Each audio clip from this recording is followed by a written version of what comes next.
Would you like a DTNS hat, a hoodie, a mask, a mouse pad, more? We have all that and a lot more at the DTNS store.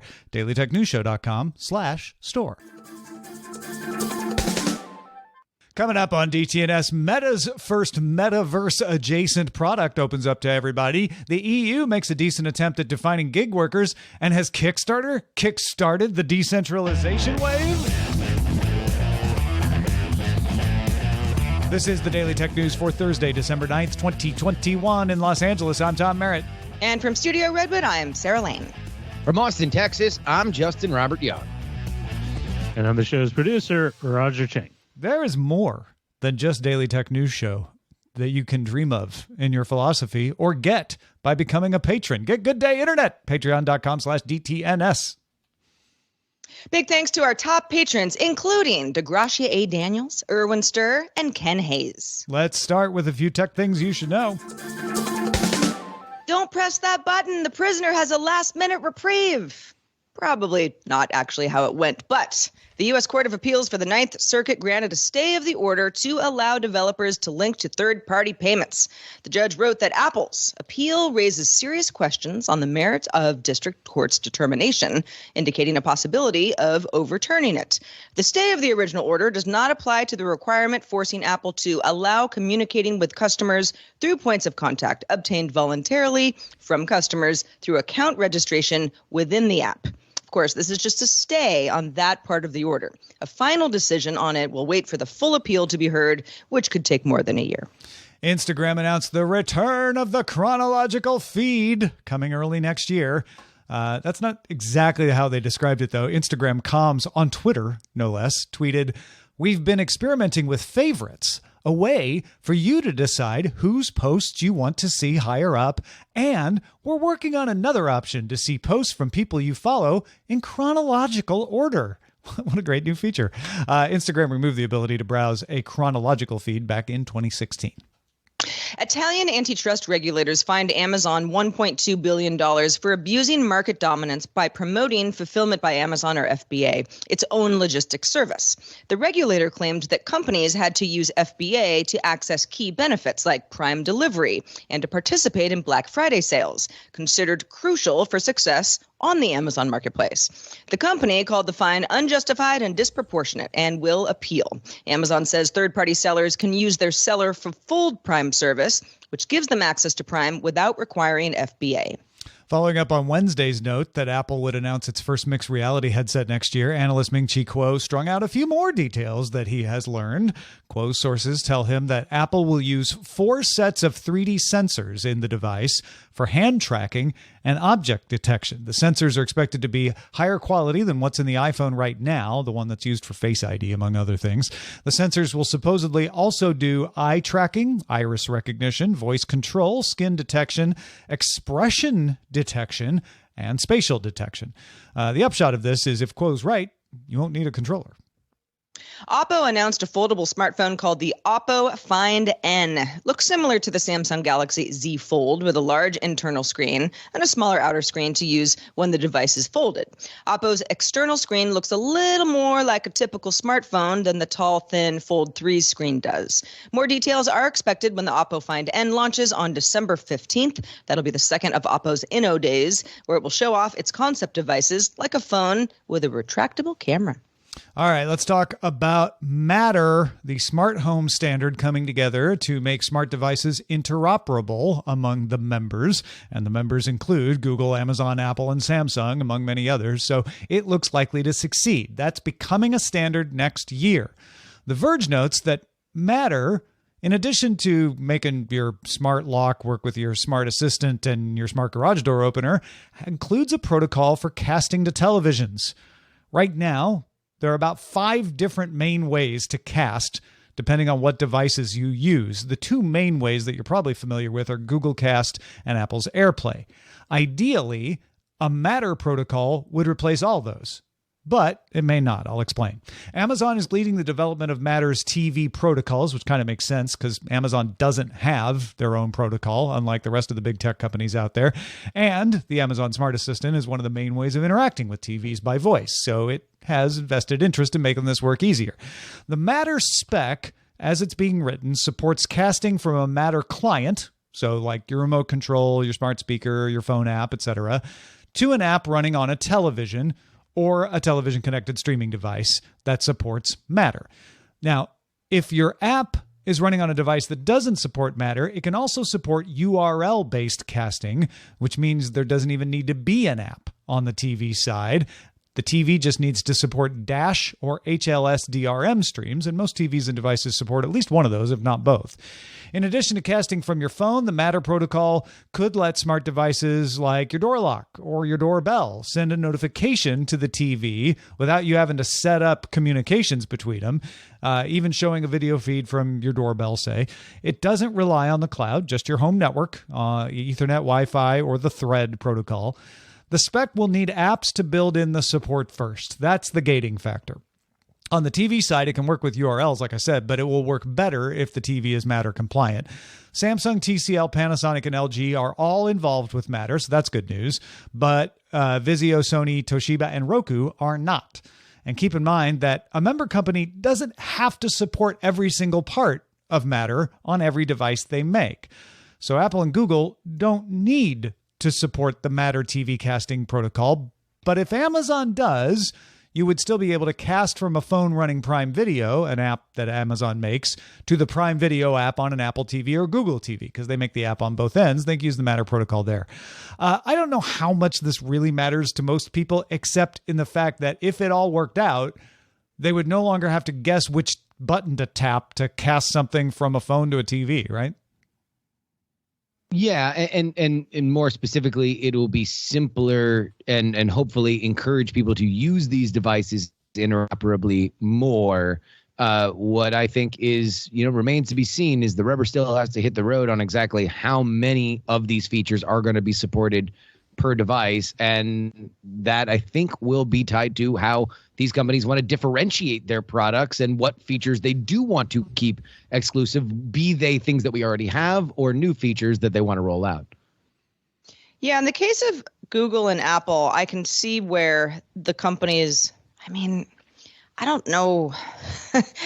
I don't know how much these companies feel the need to participate. I know both companies have said, yes, we're happy to play along, going forward. And the promise of Matter is it takes out the guesswork for the consumer.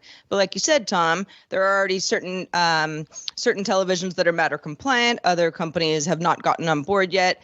And I think as the end user, until this is just something where it's like, oh, something goes from one device and I would like it to show up on another device, namely my television, at least for this conversation. If you have to think about it too much, then I don't think Matter's, ready for prime time yet. Well, and I want to roll back here and point out that for smart home devices, Apple, Google, Amazon, Samsung, they are all on board for putting Matter compliant on their devices. So I don't think it's going to cause a problem for smart home stuff. Most of these devices are going to say Matter compliant. They're going to support Matter on them. That's why they're all in this consortium.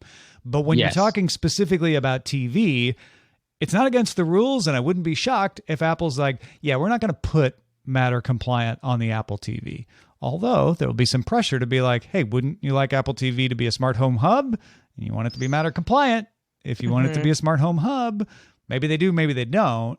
But that's where Apple might feel some pressure is like, gosh, yeah, we do want to be part of Matter. Because I think Matter will work for the vast majority of what you consider smart home devices. I think Google will probably make their devices Matter compliant on the video streaming side. I could see Apple trying to figure out a way to be like, we'd rather just stick in the AirPlay universe because we just think it's better. We'll see. Right. Hey, you want to know what else we're going to see? The fact that Meta has opened its VR social platform, Horizon Worlds, to all Quest users in the US and Canada, 18 years or older. Users will need a Facebook account, and they can then hang out with up to 20 people at a time. The focus is on social interactions, but it also includes a Roblox or Minecraft-esque element that lets users build things. It also has sub-games like a battle royale shooter. For building things, it offers something called script blocks, which are kind of low-code ways to add interactions to objects. Meta makes the type of script blocks by request and plans to release a free library of them. Horizon also uses humans as guides in each world to help new users. It strikes me how much just a couple of years ago, what you just said, Justin, would make no sense. None at all. That's my problem with this is it would make a lot of sense because VR chat was around. Like a lot of this stuff is not necessarily really even new. And for a company that wants to be charting the future of the metaverse, it strikes me and has struck me from their announcement how limited their imagination is on this. Yeah, the thing that people seem to be reacting to is that script blocks thing you mentioned. Like, oh, that's kind of cool. Like I can build a leaderboard for my thing. And Roblox and Minecraft people are like, sure, cool story, bro. I don't know. Nice skin on this idea. Yeah. Like I'm sure Population One, which has been doing a VR. Because I haven't done it, I don't realize that it is so much better than what's in Roblox and Minecraft, which seems like it might be the case. But otherwise, yeah, it's like you could do all this in Second Life, just a little clunkier, right?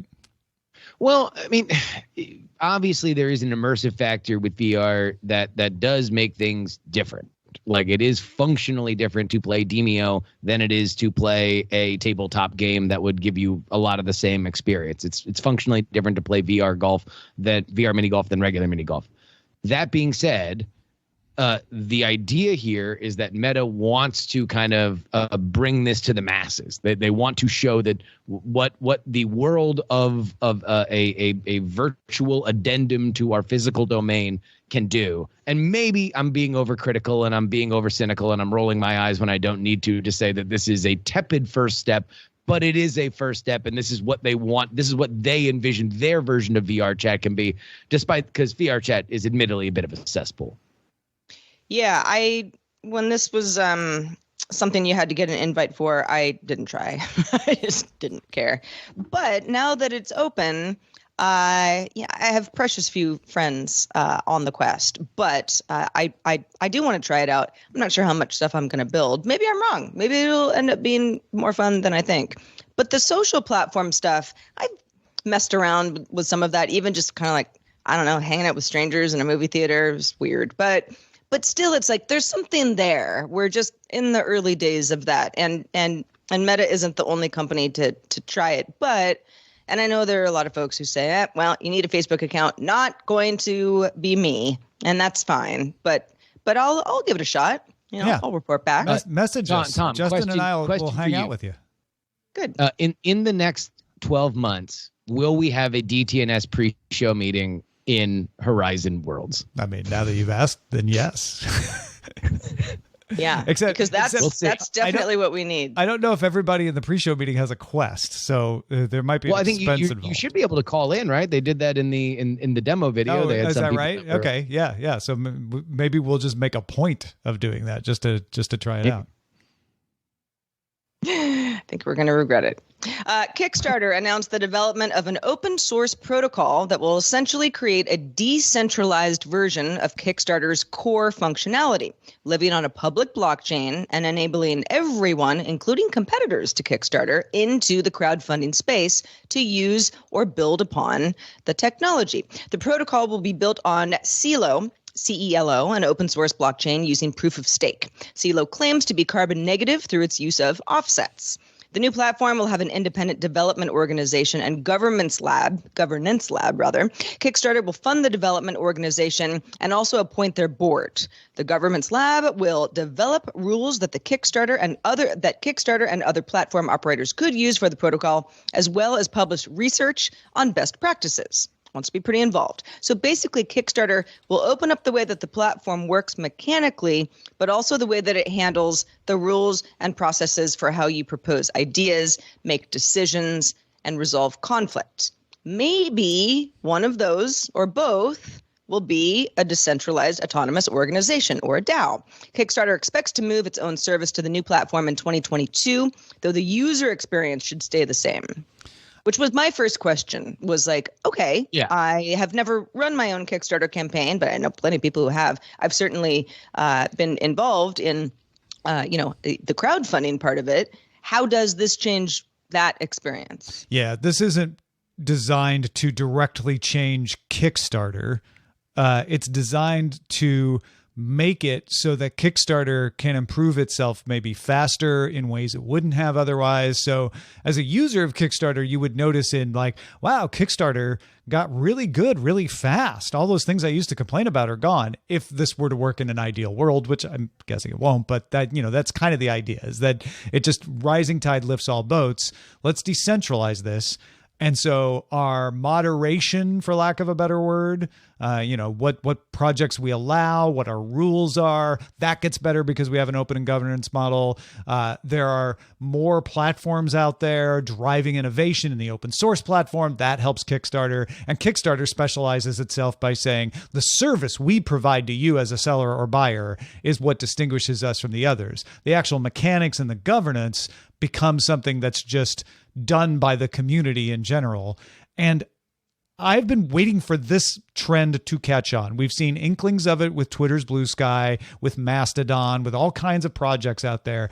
But Kickstarter's saying we're doing it, and we're doing it next year, or early next year, means this is the next step you would need to see a wave of decentralization. We've had a wave of centralization since the late 90s, right? Everything's been getting more and more centralized.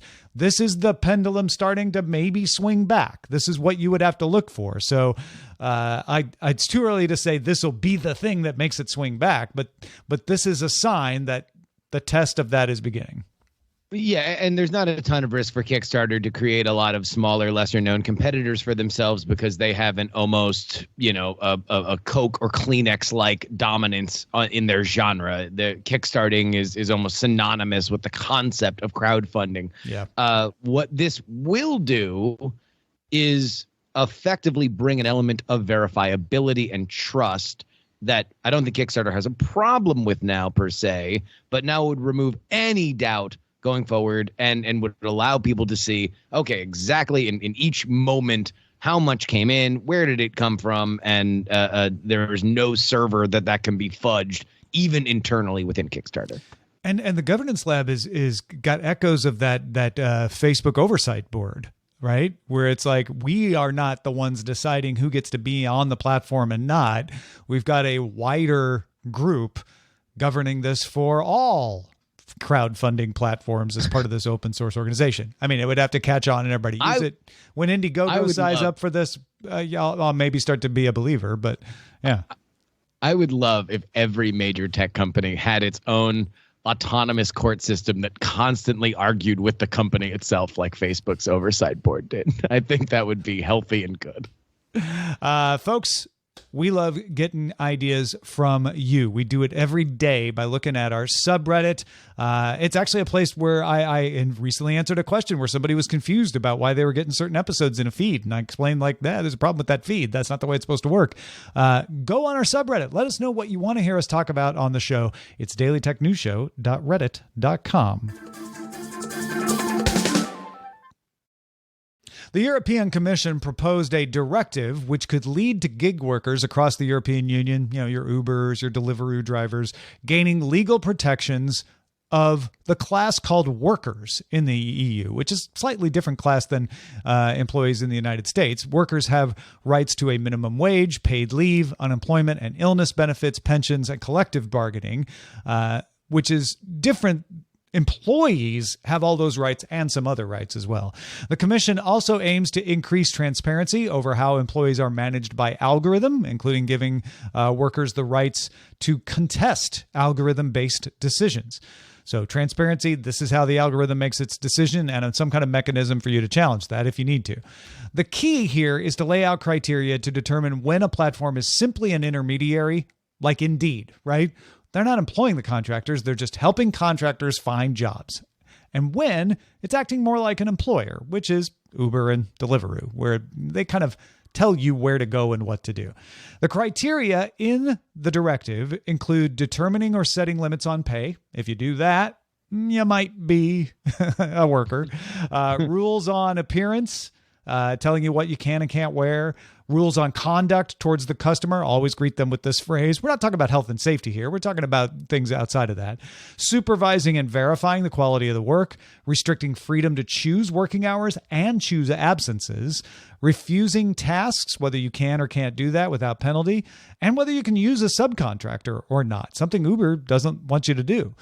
Restricting the ability to engage directly with customers outside the platform is another big one. If a platform meets at least two of those criteria, then it would be presumed to be an employer rather than an intermediary, and people engaged on that platform would have the status of worker in the EU.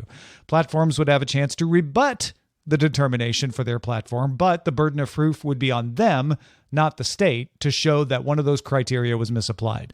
The proposal is now going to be debated by the European Parliament and the European Council, and then would have to be adopted as law by individual member states. So we're talking a couple of years before this really goes into effect. I got to say, this is the first rule that I look at and say, yes, this says there is a legitimate contractor marketplace out there. Yeah. But there's also this new thing with platforms, and it tries to define it by the platform instead of trying to classify workers based on what the worker is doing.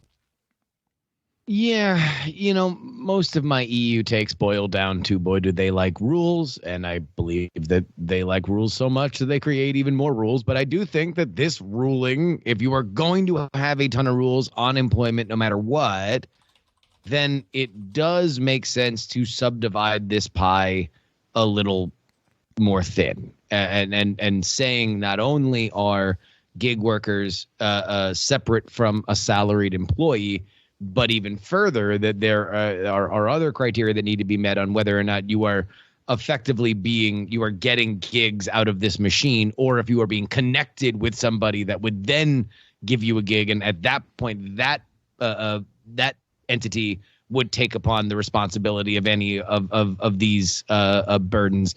I think it makes sense in a world where you already have a lot of obligations, rules, and promises that are being made from the government to the worker. I don't know. I mean, when I look at the criteria, and I know that two of the criteria, if they indeed are so, then sure, you've got a worker, right? Rather than an intermediary situation.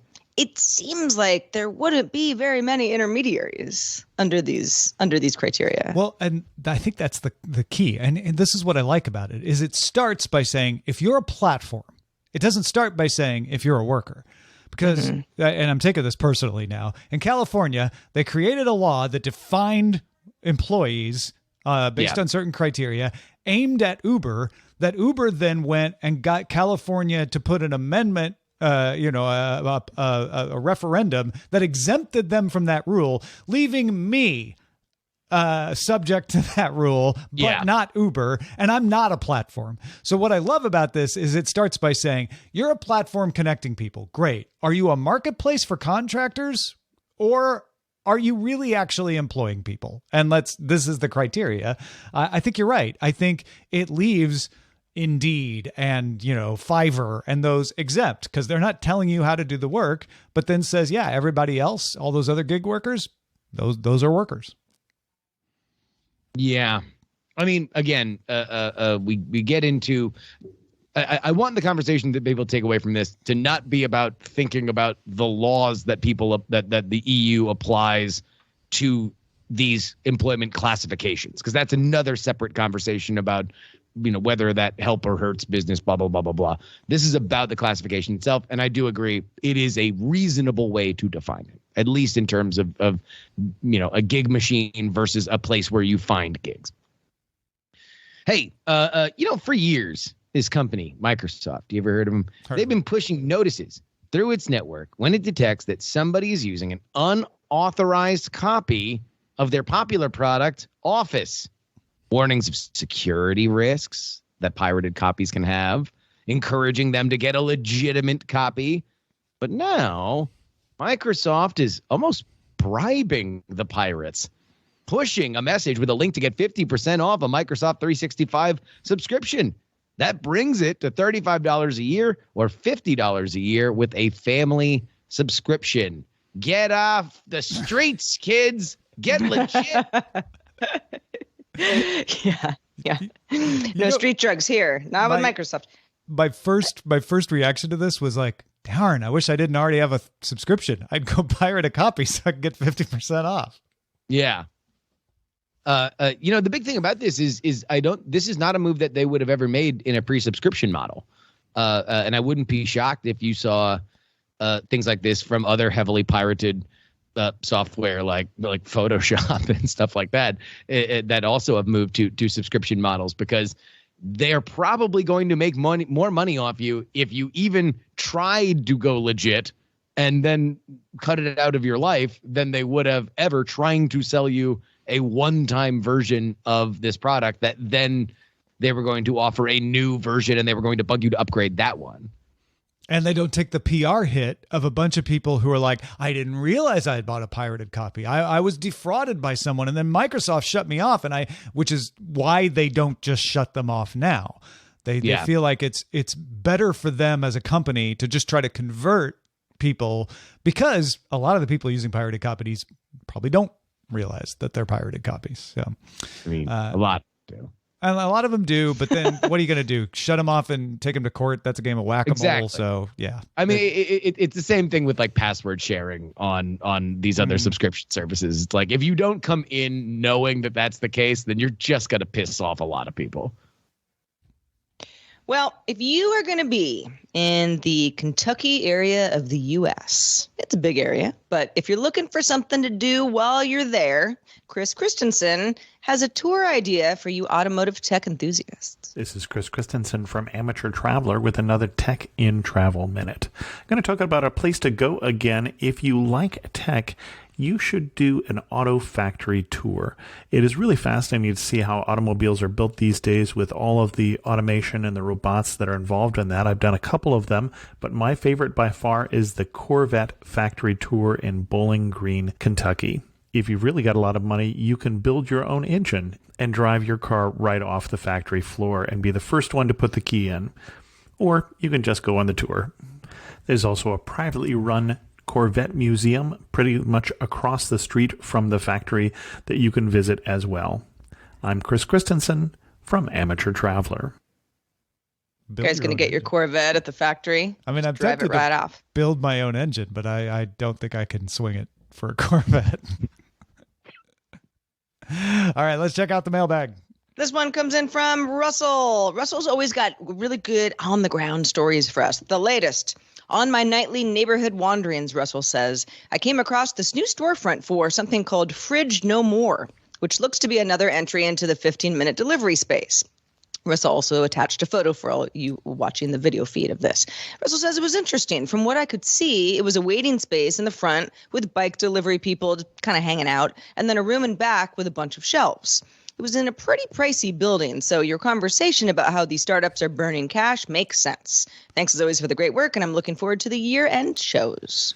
I kind of, first of all, thank you, Russell, for always like being out and about in New York, capturing cool stuff for us like this. Fridge No More is such a pitch, such a Manhattan pitch of like, you reclaim that space. Don't even need a fridge anymore. You just dial it up from us. Ice cream, we'll bring it to you before it melts. I totally see that resonating with people. I doubt you want to really get rid of your fridge though. Yeah, I don't think it's ditch your fridge just yet when it comes to Fridge No More. In fact, if I were to take my bets, I think that you're probably the fate of that company will be just losing the fridge from their name. or I don't know. I mean, sure, this is New York we're talking about, where for a lot of people space is extremely limited. The idea that sure, there's certain things I need in my fridge, like, you know, my creamer for my coffee and, you know, a couple things. If you could make it a lot smaller, the things that you actually do need in your space, because Fridge No More or a company like it is going to provide all the other stuff that you just want on demand. it could work. Yeah. Certain markets much more than others. You're right. You could possibly, like, I'm kind of with Justin on this, but you could possibly make this work for like, oh, you don't need to keep things in the fridge, so you could have a smaller fridge. But yeah, I'm not dialing up Fridge No More in the morning to get just the amount of milk I want to put in my coffee. So I mean, here's the thing. I drink my coffee black when I say that, but still, if I did. All of these companies think that these logistics are just so easy and they're so brilliant. They're the ones who are going to crack it. And there are logistics people. I know this audience is smart. And there are logistics people in this audience that, like me, are having a hearty belly laugh as they lemming-like go tumbling off the cliff. I will say, if Fridge No More is in a pricey building, my guess is they are available for the people in that pricey building, because Probably. You know what? You can get it up to them fast because you're right there, and if they can afford to live there, they can afford to pay your premium prices. Only no fridgers in the building. It's like Sleep No More, but just all fridges. Ooh, like spooky. For fridges. And Uber weird. and blockchain. Very avant-garde. If you have, if you're on the ground, you're hitting the pavement, and you see something that we might like on the show, you want to take a photo like Russell did, please do so. Or if you have any feedback for us at all, anything that we talk about on the show or might talk about on a future show, we'd like to hear it. Feedback at dailytechnewsshow.com is where to send those emails.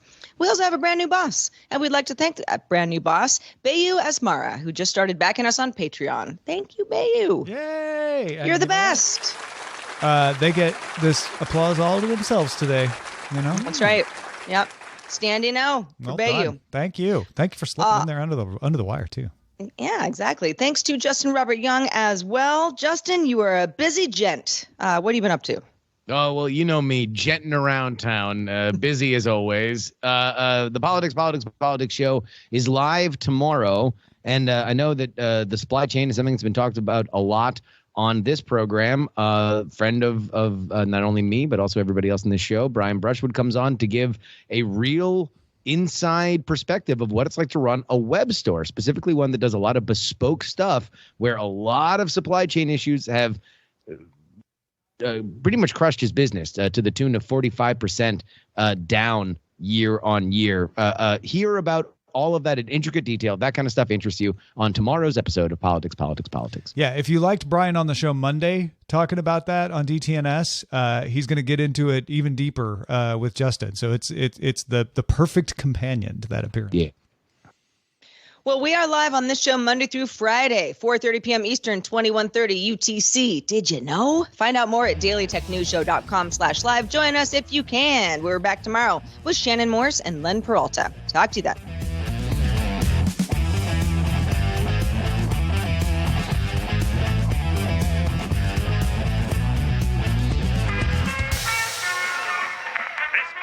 Is part of the Frog Pants Studios Network. For more information about this and other shows, visit frogpants.com.